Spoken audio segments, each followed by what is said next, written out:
Good evening. Welcome to another edition of the 411 Talk Zone radio show right here on YouTube. My name is Leon Jones, and tonight I'm going to go back in the scam series.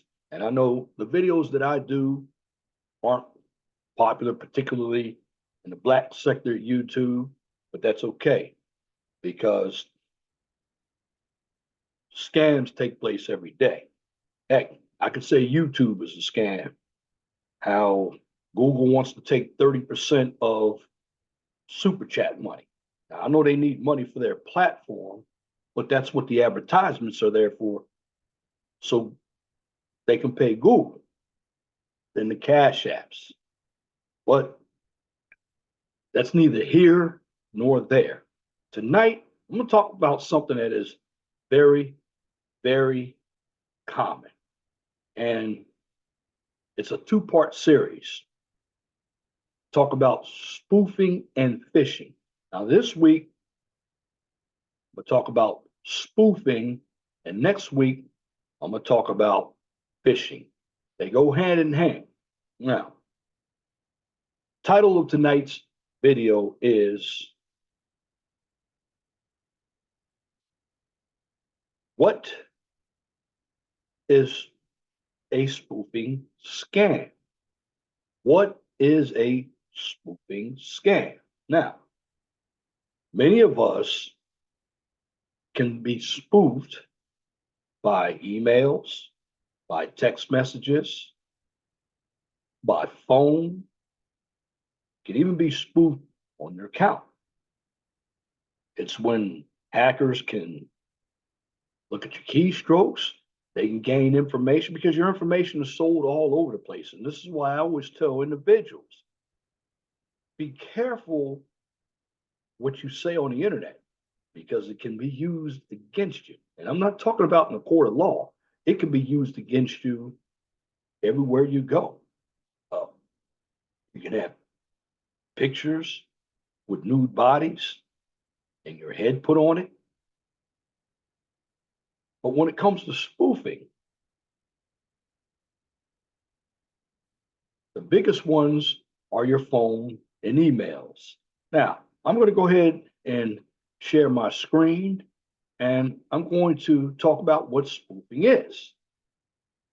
Well, when we deal with spoofing, it's a type of scam in which a criminal knows how to disguise email messages. They know how to display name, phone number, text message, or website URLs to convince the target that they are actually interacting with a known trusted source. Now, spoofing involves changing one letter, number, or symbol of the communication so that it looks valid at a quick glance. For example, you could receive an email that appears to be from Netflix. However, when you look at the fake domain name, it's spelled wrong. There's a letter missing. You can see the example right up here. Now, the key takeaways is spoofing to trick you into divulging personal information can be done through some popular sources, text messaging, caller ID, email, and even GPS receivers. So what you have to do is you have to be skeptical of any request for personal information or downloading files. If you're going to download files, only use trusted sources and make sure you install reputable antivirus and anti-malware software. Now, if you think you've been spotted, you must file a complaint at the Consumer Complaint Center of the FCC, which is the Federal Communications Commission. Now, if you lost money, you're going to have to contact police and get a police report. Now that I got that out of the way, and of course, I'll include this link under the comment section so you'll know where I got the information. But let's get to how spoofing actually works. You know, just like any other scam that I've done here on YouTube, spoofing is no different. So what spoofing criminals do, they try to gain your trust and they count on making you believe that the spoof communications are legitimate, often using the name of a big trusted company such as Amazon or PayPal is enough to get targets to take some kind of action or they're going to reveal information. For instance, a fake email from Amazon might indicate a problem with a recent purchase, which could motivate you to click on the link to learn more. Hint, as I would say, with any email that you believe is fake, don't click on any links. From that link, here's why. You could download malware or be directed to a fake login page where you will unknowingly enter your username and password. Once you do that, boom, they have you. Also, spoofing can lead you to disclose personal and financial information, send money, download malware, which can lead to infected computers, financial fraud, and of course, identity theft. Spoofing can be used to spread malware via links and attachments, bypass network access controls, and restrict access through what we call DOS or denial of service attacks. So, if you have a company or any type of business, and I'm just going to use the corporate level, because at the corporate level, spoofing can cause infected computer systems and networks, data breaches, and of course, losses of income. Now, when it comes to spoofing, there are several kinds of spoofing, including email spoofing, text message spoofing, caller ID spoofing, and URL and GPS spoofing. Essentially, if there's a form of online communications, spoofers are trying to scam their way into it and into your identity and your assets. Again, there's any type of information, scammers going to utilize their tools by using spoofing to scam their way into getting your assets and your identity. So here's how to protect yourself from it. Now, there are several ways to protect yourself from would-be spoofers. First, this is common sense. And most of us have training classes at work, but you need to understand this at home because a lot of the scams people don't know about happen on home computers as well. So when you are protecting yourself from spammers, turn on your email's spam filter because this will prevent many spoof emails from ever landing in your inbox. Now, if they do land somewhere, they can get into your spam folder. Now, something else is common. I made a mistake one time with doing this and it infected my computer. It was a browser that looked just like Google. It was called Rocket. And I had all kinds of pop-ups. My computer was slow and it ended up crashing. And it cost a lot of money because even though you might think you know how to remove the virus, you might not remove the virus. So you have to take it to a professional to do it. And it could be in upwards $200-300. And this is why I'm telling you, so that won't happen. Don't ever click on links or open attachments in emails from unknown senders. If there's a chance that the email is legitimate, reach out directly to the sender or the one who sent you the email to confirm that it's real. Now, if you get a suspicious email or text asking you to log into your account for some reason, don't click on a provided link. Instead, open a new tab or window or the dedicated app on your phone and log in directly to your account. Also, display file extensions in Windows. Windows does not display file extensions by default, but you can change the setting. To do so, click on the View tab in the File Explorer. Again, click on the View tab in File Explorer and check the box to show file extensions. While this doesn't prevent scammers from spoofing file extensions, you will be able to view any spoof extensions and avoid opening any malicious files. Also, very important, invest in reputable cybersecurity software because good software will alert you about potential threats, stop downloads, and prevent malware from taking over. Keep in mind that the software only works if you have to keep it updated and use it on a regular basis. Now, if you get an inquiry seeking personal information, common sense says don't provide it. Hang up, log off, and then look up the phone number or customer service email address from the entity purportedly who's contacting you for personal information. Again, if you think you've been scammed, you know how to file a complaint. If you don't, check with the Federal Communications Commission, and that's the CCC, the Consumer Complaint Center. Now, again, the FCC doesn't act on individual complaints, but it will add that information to its database, especially if you've lost money. Lost money because of spoofing, the FCC recommends that you contact your local police department. Now, got that out of the way for you. Now, let's talk about the types of spoofing, because this is what you need to know. Now, first one is email spoofing. Now, email spoofing is the act of sending emails with false sender addresses, typically as part of a phishing attack, which is intended to steal your data by asking you for money, or it will infect your computer with malware. This tactic is used to both dishonest advertisers and outright thieves.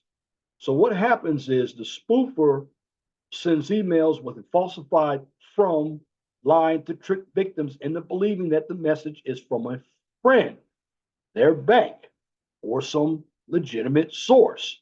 So any email that asks you for a password, social security number, or any other personal information could be a trick. Now, what about these emails that makes them look suspicious? Okay, I'm going to tell you right now. Emails usually have the proper .org, .com. Look at the domain name. Look at from where it is coming from, like Netflix. Make sure everything is spelled right. Now, typically, these emails include a combination of deceptive features, including number one, you're going to get a false sender address that looks like someone you know and trust. There's going to be a missing sender address, or at least one that is hard for the average user to find. It's going to be some familiar corporate branding, such as logos, colors, call to action buttons, and the like. Here's the big one. And this is where you can find out if the email is fake. Bad grammar, typos, unusual syntax. Example, good day, sir. Please make certain this data is well and good. Bad grammar. Text message spoofing, big one as well. Sometimes referred to as smishing. Text message or SMS spoofing is similar to email spoofing. Here's how this works. When you get a text, the text message appears to come from a legitimate source, such as your bank or doctor's office. It may request that you call a specific phone number or click on a link within the message to get you to divulge your personal information. Don't do it. Get a text message. The best thing to do, you can look up the number. If you don't know where the number is coming from, simply delete it. Don't open any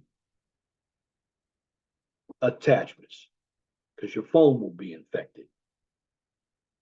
Also, here's the big one: caller ID spoofing. Here, the spoofer falsifies the phone number from which they are calling in the hope of getting you to take their call. Now, on your caller ID, it might appear that the call is coming from a legitimate business or government agency such as the IRS. Now, let me tell you this: the IRS doesn't call taxpayers to tell them they owe taxes without first sending them a bill in the mail. And again, it's important that you understand that spoofing comes in many forms, but the goal is usually to trick people into divulging their information so criminals can use it. Next on the list, neighbor spoofing. This is a type of caller ID in which the call appears to be from someone you know or a person who lives near you.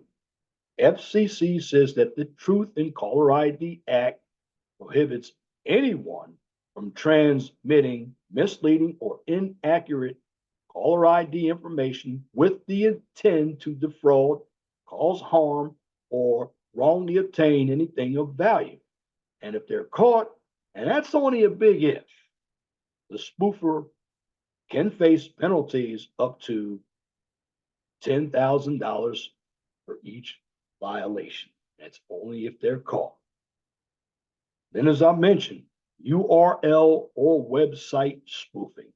And this happens when scammers set up a fraudulent website to obtain information from victims, or they install malware on their computers. For instance, victims might be directed to a site that looks like it belongs to a bank or credit card company and be asked to log in using their ID, their user ID. That's what the ID is, and password. And if the person falls for it and logs in, the scammer could then use the information that the victim typed in to log into the real site and access their accounts. And this is why you can look at information where people are getting to your accounts because they found something in your debit card or credit card. Now, if that happens, close your account, or what you should do with your debit card so that doesn't happen is freeze your accounts. Check your account regularly. Here's one: GPS spoofing has a somewhat different purpose. It attempts to trick a GPS receiver into believing it is in a different location or headed in a different direction by broadcasting bogus GPS signals or other means. At this point, GPS spoofing is more likely to be used in warfare or by gamers, example, Pokemon, Go players, than to target individual consumers, although the technology exists to make anyone vulnerable. And that could be like everybody has that GPS on their phone. Well, here's what happens with that: you could appear to be somewhere where you're not, but that GPS is spoofing your phone to give you the illusion that, okay, I'm home. The GPS could say I'm in Indianapolis, which is not true. This is why you have to. This is why Google. You don't give all your information out to Google, because Google is one of the easiest sites to hack. And the big site that's on the rise up, it's another browser. It's called DuckDuckGo. Check that one out. DuckDuckGo. Now, this is another one. It's called Man in the Middle, called Minim attacks. Now, this spoofing attacks involves three players: the victim, the entity that the victim is trying to communicate with, and the man in the middle who intercepts the communications. Now, what happens during this type of scam is the spoofer attempts to eavesdrop on the exchange of impersonate one of the, or they impersonate one of the persons in the party or parties. The goal is to intercept information that is useful, sensitive, or potentially profitable. Profitable. Again, the spoofer tends to eavesdrop or they impersonate one of the persons in the parties because the goal is to intercept information that is going to be useful because it's sensitive and potentially profitable. Example, login credentials and credit card information. See, stolen information can be used to approve financial transactions for identity theft, or it may be sold to a third party. Be careful. Then you get IP spoofing. This type of scam happens when someone wants to disguise or hide their location where they're sending or requesting data so they can replace the source known as the IP address, or we call it the Internet Protocol address with a fake one. See, the spoofed IP address looks like it's from a trusted source, the original IP address, while masking its true identity, an unknown third party. Virtual private network or VPN services allow users to mask their IP and location, which can be used for legitimate reasons such as privacy or streaming content when traveling overseas. Another type of spoofing, facial spoofing, in which that reminds me, I'm going to change the title of tonight's video. I'm going to call it Types of Spoofing Scams. Types of spoofing scams. That's going to be the new title. Here's one, facial spoofing. This is the latest form of spoofing with facial spoofing. And what happens, a criminal uses a person's face and simulates their facial biometrics by using a photo or video to replace their identity. Facial spoofing is most commonly used to commit bank identity fraud. However, it is also used in money laundering. Now, since this is part one, spoofing versus phishing, so you'll get an idea of what the differences are. When someone is spoofing, it involves faking one's identity and can be used for various attacks, such as identity theft. When somebody is phishing, it's one such use of spoofing that attempts to steal someone's personal information or credentials by having them volunteer that information from a nefarious source and it looks legitimate.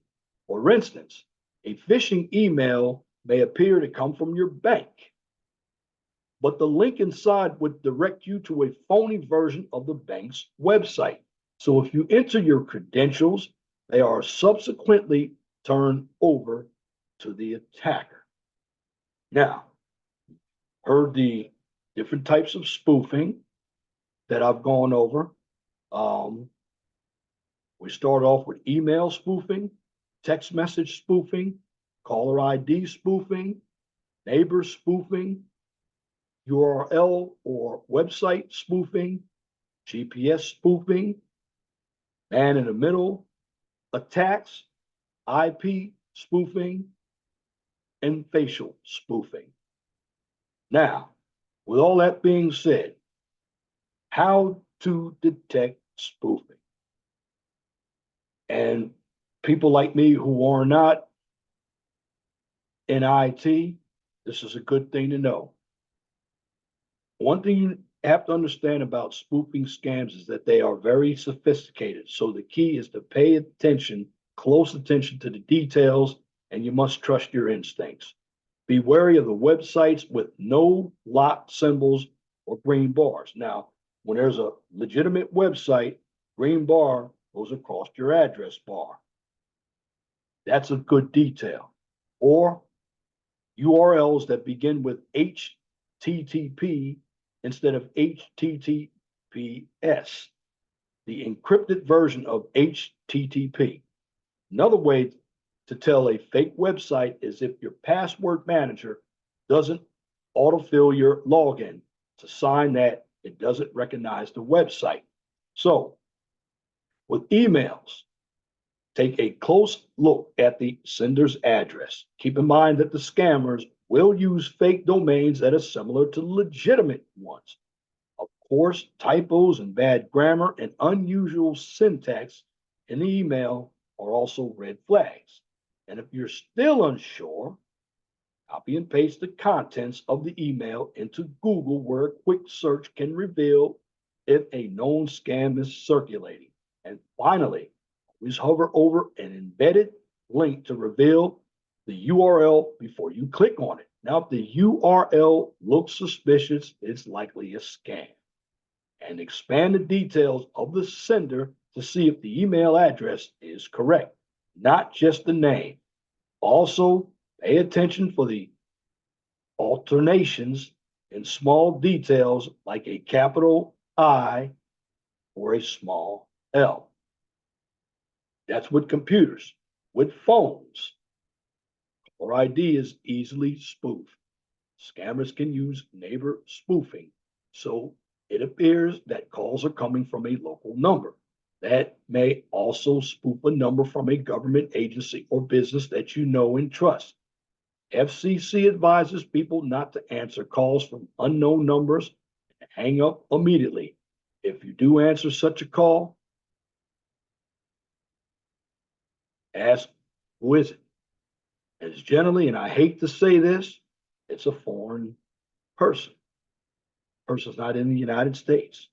Now, I've had my instances where I cuss some of them out. I like to screw around with their heads, and they hang up and they start cussing at me because I know. And I've had some call me and they try to impersonate a police officer. So they're going to come after me for taxes that I didn't pay. Now, we're not a debtor society, so they can't send me to prison. And they try to impersonate I'm FBI and oh, I'm a lawyer, all kinds of stuff. So sometimes you can have fun with them. They won't hang up. If they want your ID number, give them something fake. Because some of these spammers, they think they're bright, but they're not that bright. When they come to this channel, everything's cyst. It's like a cyst and desist, a cease and desist. Why? Because I'm giving this information out. And it's very, very important. Again, getting back to your cell phones. To hover on a link that's on your cell phone, hold your finger on the link for a few seconds. The window will pop up that shows the full URL of the link. This can help you determine if the link is reliable or suspicious. Yeah, because a lot of people are using their phones. They're getting emails, and now you can upload and download documents from these smartphones. Now, is spoofing illegal? Spoofing can be illegal on the type of spoof, the intent, and the jurisdiction involved. If you mask your phone number, but there is no harm, spoofing is legal. But in the US, the FCC prohibits anyone from transmitting misleading or inaccurate caller ID information with the intent to defraud. Again, it's going to be fines up to $10,000 per instance. Again, the FCC prohibits anyone from misleading or utilizing inaccurate caller ID information with the intent to defraud, and that's going to cost you fines up to $10,000 per instance. Now, what is an example of spoofing? A common spoofing scenario happens when an email is sent from a fake sender address, asking the recipient to provide sensitive data. Typically, the recipient is prompted to click on a link to log into their account and update their personal and financial details.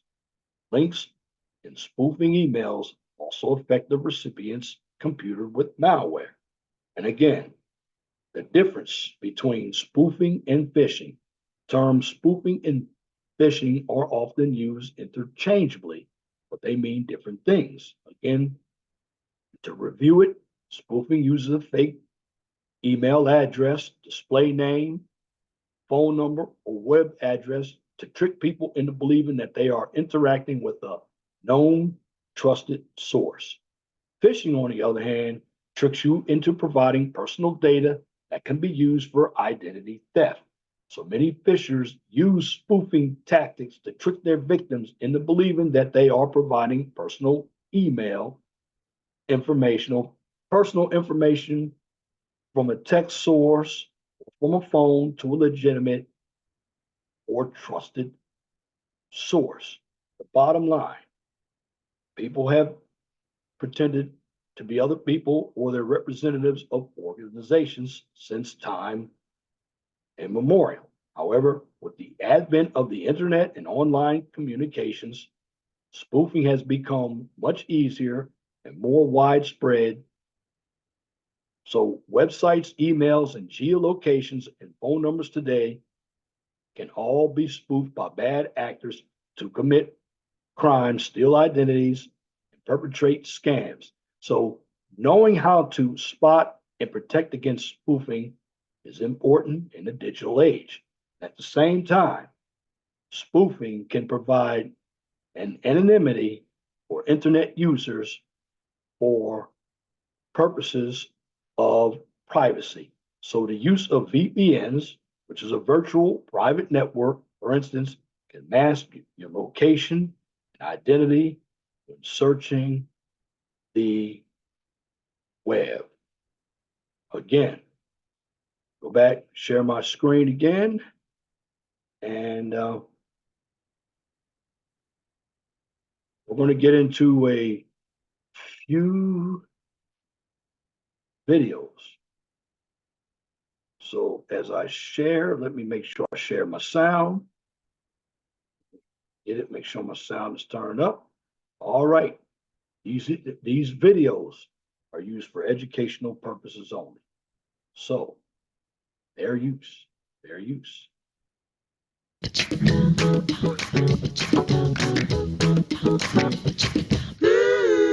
Now to a CBS 2 News investigation. It is getting harder to trust caller ID. Scammers can now use apps to show up as a trusted number, including the number for your bank. It is called spoofing. And tonight, CBS 2 investigative reporter Tim McNicholas is asking tech companies what they're doing to stop it. Through 12 years of nursing and through the horrors of a pandemic, Avalon Grimes kept going. Cared for patients and held patients' hands and cried with patients. But on this rainy day, she told us how her life savings washed away with one call. When I spoke with the police department, they told me it's something called spoofing. They could use an app and they could mimic any number, and the number that showed up, the whole name that you would normally see when you would call Chase, that number showed up. Indeed, her T-Mobile records show the number that called her is the same international Chase number on the back of her credit card. The caller said he detected fraud and convinced Grimes to transfer her money to another account. It's a scam tactic that's becoming more popular. It even happened to TV star Andy Cohen. The phone rings. Again, the caller ID says it's from my bank. I pick it up. They say this is X fraud alert. There shouldn't be any sort of apps or any sort of way so that someone could fake a number to make someone believe that it is a particular company. But on Apple's App Store, we found multiple apps that let you spoof phone numbers, including one prank calling app that let us spoof that same Chase number for free. It even showed Chase on the caller ID on one attempt. The developer says the app is intended for entertainment, and some numbers for banks, schools, and public safety agencies are banned from the app. Yes, that should not be allowed. Definitely will take responsibility in making sure to ban also international toll numbers. But Ayman Abdallah claims scammers don't use his app, and he says wireless carriers should do more to prevent spoofing. All these carriers need to collaborate together and also change these systems. But the question is why? Why do they leave it open? If they did that, though, wouldn't that be the end of your app? Sadly, yes. And honestly, I would rather prefer that these systems would upgrade and fix these issues. T-Mobile did not respond to our questions, but AT&T and Verizon both tell CBS2 they're already working hard to block spoof calls through various initiatives. Meanwhile, the Federal Trade Commission says business impersonations were one of the top scams in the country last year, up there with phony investments, romance scams, and online shopping ruses. AI makes it much easier for scammers to spoof identities. They can even spoof someone's voice. Claire Rosenzweig of the Better Business Bureau recommends hanging up on that suspicious caller and then Take a moment, take a breath, step back, and contact the source. If they're saying that it's a utility company or a government entity, you call the source. You go to them. Have you been trying to reach me? Apple says it has rigorous systems to root out scam apps or fraud, and it removed 2 apps we showed them because its policies don't allow apps that enable anonymous calls or prank calls. And Chase is warning customers they will never call someone and ask them to recite a security code texted to their phone, something the scammer asked Grimes to do to facilitate the transfer. I worked very hard to save. I'm a single mom. Now Chase says they're working with the bank the scammer used to try to get the funds back, but the scammer likely already withdrew the money, which means Grimes is back to square one in her quest to save up for a new home. Tim McNicholas, CBS 2 Investigates. Such good information there. If you have a story you'd like Tim to look into, send your tip to the CBS2 Investigates team. You can email them at cbs2investigates@cbs.com or give them a call at the number right there on your screen.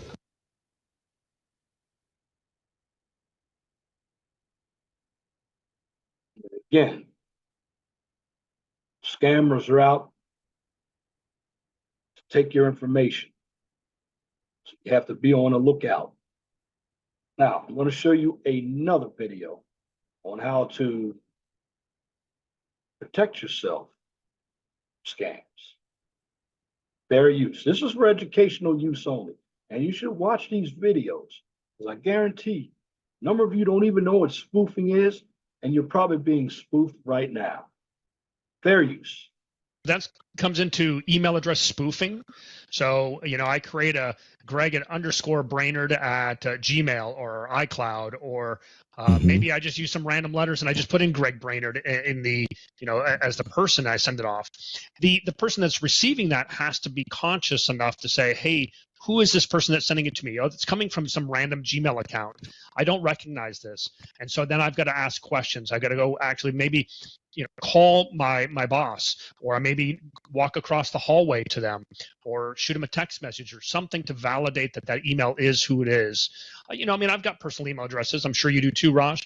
And so sometimes I send emails with that. But at the end of the day, the person that's receiving it needs to be aware, prepared, and verifying, these types of requests. We've seen this, a lot of times with vendors. So let's say that a vendor that I'm paying is compromised. And so they send me a fake invoice. And then at that point, I am now paying the fake invoice and not the legitimate invoice. All of a sudden later on, someone comes back and says, hey, that you didn't pay us. And I said, well, I did. And here's my receipt. But at the end of the day, I paid the wrong person.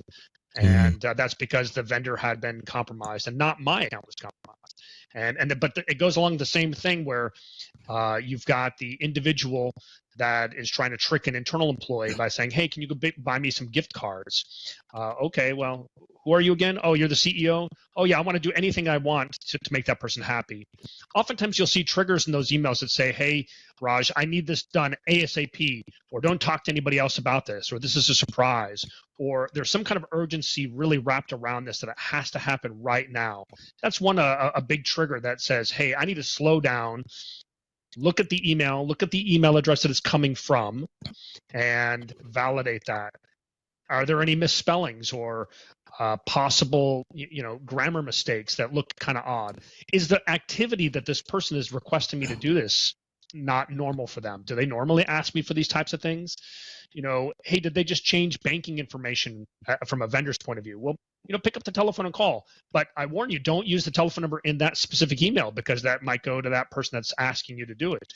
Go back to some previous emails or look it up on, on Google, making sure that you have the correct telephone number to call them up and say, hey, Raj, did you really ask me to change your banking information? Yes, you did. Okay, great. Thank you very much. And if you say no, well, then I know that there's something going on, whether that was from your company that was compromised or this is just an outsider pretending to be you.